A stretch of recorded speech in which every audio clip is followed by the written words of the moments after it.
So I'm going to start off with coin magic. You can cue the groans just now, because there's a lot of people who are just getting into magic who don't like coins at all. And I've never quite understood that, because I think that the best trick you can do, if you're going to do one trick for the rest of your life, I would always do coins across. Always. Because it has everything.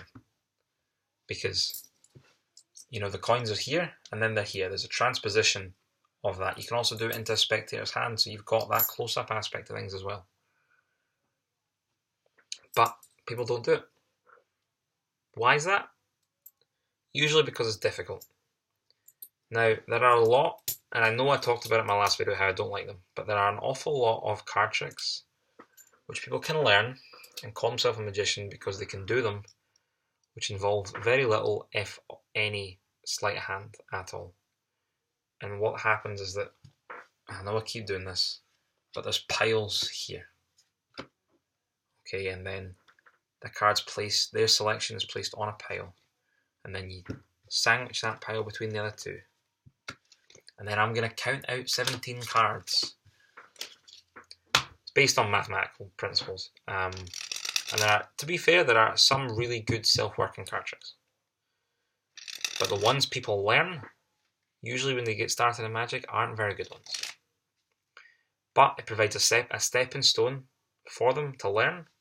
They get used to performing, they get used to handling cards, and at the end it all works out well for them. You don't get self-working coin tricks, so you need to work at it. I aim to sort of make things easier because I know what works, and I've taught coin magic now for the last 3 years or so. And generally speaking, I like to think I've got a good way of doing it because I know what things you probably should learn and the stuff that I wish I had learned when I was starting. But all you need are coins that fit your size of hands. I'm using clad Kennedy head $half. I'm not going out and buying £40 coins. You know, you can get these if you're in the UK. They'll cost you about £1.50 from your favourite magic shop. You can get them online for the same price. Again, if you're in the UK, I remember I bought something like 20 old British half crowns for a £5 or something. And these are nice big coins, so if you're doing any visual stuff, you should be ready to go. Because if the coin is going to fly from the fingertips here to the fingertips here, that doesn't look very good if I'm going to do it with 10 pences. So you need coins that fit your hands. There's no use using $half if you've got hands the size of a gorilla. I don't. But if your hands are going to shadow the coins and make them look like a 10 pence or a quarter or something like that, you probably shouldn't be using them. Vice versa, if you've got the hands of a baby girl, probably mine, there's no point using giant like Morgan dollars, which are £40 a pop, because they're not going to fit your hands at all. So you need to find the right coin. Then I would recommend you learn the moves. Somebody asked me what tricks they should learn when they get into magic recently. I don't think you should learn tricks to begin with. I think you learn the moves first and then the tricks. Because if you learn the moves and the sleights and the palms, the switches and all this stuff, when you see a routine in print which says, and the coin goes into JW grip, instantly you know what to do. You don't have to then follow along in the instructions to say, well, I need to maneuver from here to here. You know what you're doing. And I think that's the best thing you can do. Okay, so here we go. Let's learn the first one. Rant out of the way. Easiest way to conceal a coin is in finger palm, where it's held between the middle two fingers, but only the third finger holds it there. Okay, so it's covered by these two, but the third finger is the one that keeps it there. And when you turn the hand, it gives a nice bend. Okay? The benefit of this is if you pick up another coin, like so, say you put a coin in this hand and you try to make it disappear, you can show this hand empty and this hand partially empty because they see the palm. When you give a slight upturn like that, again, they see this area here and they assume the hand to be empty. It's called a Ramsey subtlety, doing that. Okay? It's a very easy palm to practice. You can do it while you're eating your cereal or any of that stuff, because all the coins are going to do are stay here.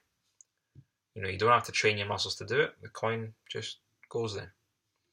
You can get a pretty good angle on it. You can go to, you know, about there before anybody starts to really see the coin. So it's really, really good for that. Plus, as I've already mentioned, you can get these really nice upturns, and you can point at spectators and say, now just watch. And they just assume the hand's empty because they don't know any different. And it allows for some really easy transitions to classic palm, to thumb palm, to downs palm. Any of these other palms you need, you can get some really good transitions from here. Okay? So, as I said, it's held between these two fingers, and all you do is turn the hand palm down and get something else at the fingers. That is the finger palm. It's one of the most fundamental moves in Magic, at least in coin Magic that I know of. And what it'll do is it'll give you a good grounding for some of the other slides. It's nice and easy. Okay, and in the next video I'm going to show you a small transposition effect where the coins are going to travel from one hand to the other, utilising a French drop and the finger palm. Okay. In fact, we don't need another video. I'll do it just now. So, you have two coins out on the table. I'll leave them here. Rule 1 of Magic, don't tell the spectator what you're going to do before you do it. I hate it. Unless you have something like a shell where you can say exactly what's going to happen. Say you're doing Roth's coins across or something like that. And you can say, look, I'm going to take the coin and make it disappear before you make it disappear. Or, you know, I'm going to take this coin here and I'm going to get another one. Or I'm going to take the coins, I'm going to leave them there. Actually, I'll take this one and I'll throw it in the air. Any of that stuff, don't do it. Okay, so you have one coin here and one coin here. They both stay on the table, or in a spectator's hands. You pick it up and hold it in what's now known as spellbound position, but what will always be Le Tourniquet or French drop position, okay? You're going to take the coin here, and I'm going to say, now watch me in case I do it in funny, you know, because I might. And I just say, watch, I'll take this coin here, I'll leave it here. We can just listen as the coin flies from one hand to the other.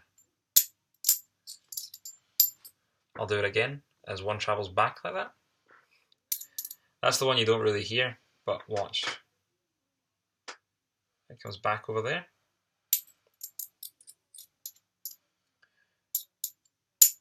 You can play about with this all you want. The first phase is the only one I'm really going to teach you, because the second phase is just improvisation, which is another thing that coin Magic teaches you, I should probably add, is improvisation. Where coins come from, what to do with them, where they jump to, things like that. That's all something you need to experiment with yourself and things you need to learn. But coins held between one of the thumb, first and second finger. Some people use the third finger. I don't like to, personally. This hand is going to come over to take the coin. As you mind taking the coin, this thumb simply lets go, and the coin will fall into finger palm like that. So here, here. What I did at this point is I transferred it to classic palm and said, watch me in case I do anything funny. I love this subtlety, you don't need to use it though, okay? If you don't want to use classic palm, which we won't get to until a future video anyway.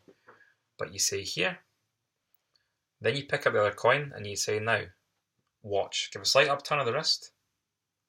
Ramsey subtlety, watch these coins. And drop.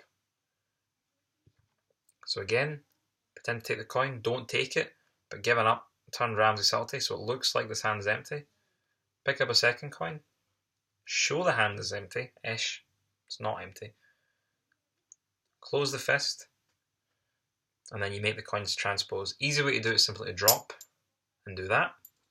However, if you can push this coin into the palm as you turn over. And that way it can fall onto this other coin and make the noise. Okay, but I'll talk more about that in the classic palm video. But generally speaking, you'll take one coin here. See, I'll take this one over here. I'll take this one over here. Watch as they change. Watch as one joins the other. Okay? And that uses finger palm, which is that concealment that we talked about. And what it does is it causes a transposition as well. If that works, you can then go into a full coins across sequence, which I'll go into in another video. But that's all I need you to practice for the time being, is how to hold the coins in finger palm. the trick. It's just a nice way of learning how to hold the objects out and the nice subtleties that you can use. Okay? Here, turn up at the wrist, gives the appearance of an empty hand, holding another object, and it also teaches you your first fake take of a coin. Okay? But that was the first explanational video on coin magic, and a slight rant at the beginning on why people don't do it but should do it. And also, as I said, it also teaches you finger palm and a transposition effect of 2 coins at the end as well. So thanks for your time, and I shall see you in the next video where we talk about another concealment.